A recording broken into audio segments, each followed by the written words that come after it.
Hello, everyone. So today I'm going to be talking about and walking through two major readings, Ivan the First and the Rise of Moscow, and how it created the formation of Russia.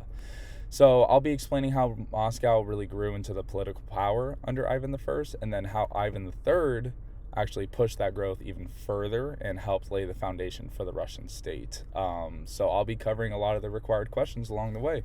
Hope you enjoy. So, for this first section, Ivan the First and the Rise of Moscow, when we look at Ivan the First's reign, what really stands out is how Moscow actually transforms a lot of the relatively small principalities into a major political center. So, you have during Ivan the First time, Moscow's role was basically to act as a stable and secure hub in a period of constant upheaval. So you had the Mongol invasion that devastated a lot of the other major cities because of their power. But Moscow actually became a place where people could actually flee for protection, be able to rebuild their lives, and be able to conduct trade with a sense of safety and security. One of the most important things that Ivan I actually accomplished was earning the trust of the Golden Horde. He did this by, first, with the Mongol power that controlled a lot of that region, because of his loyalty and cooperation, the Khan actually rewarded him with the title Grand Prince of Vladimir. Another key factor in Moscow's rise was its geopolitical or geographic advantage. Like, unlike a lot of major cities that repeatedly were destroyed by the Mongols, Moscow actually sat in a location that was more protected by surrounding forests and other principalities. Because it wasn't being burned down every few years, people actually chose to relocate there, which fueled its population and economic growth and made them strong, especially because of the region that they were in. And when we think about Ivan the First's really long-lasting achievements, the authors made it really clear that his greatest long-term impact was bringing Russian Orthodox Church center of power into Moscow. This was a huge stepping stone for them. By persuading Metropolitan Peter to settle there, Ivan transformed Moscow into the spiritual heart of Russian Christianity. So this had enormous cultural and political consequences as well.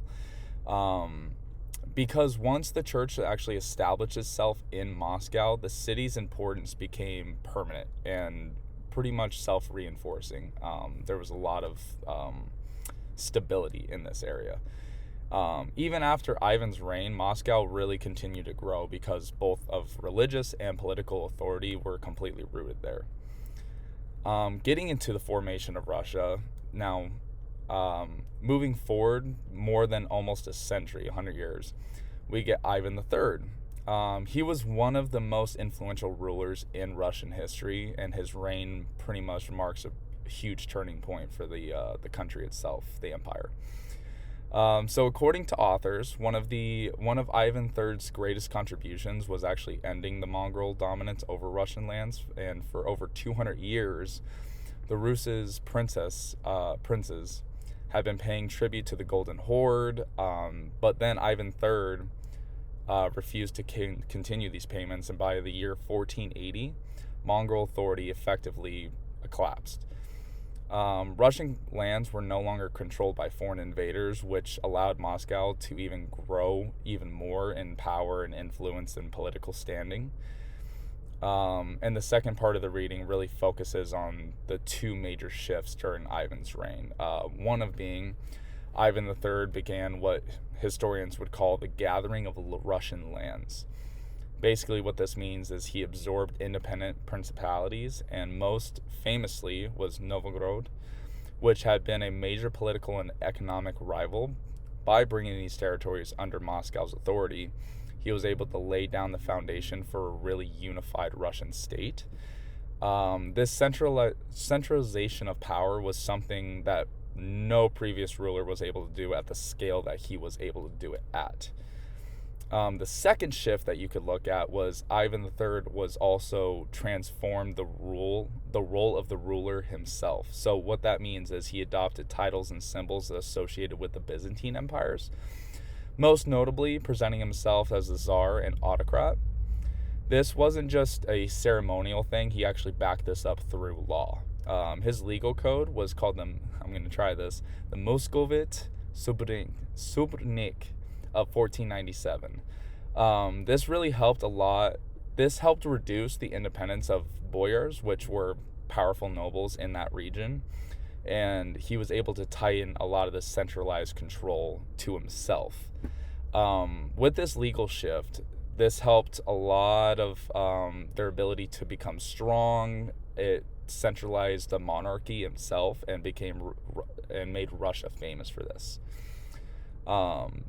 Because of this, together, all these transformations were able to end the Mongol control.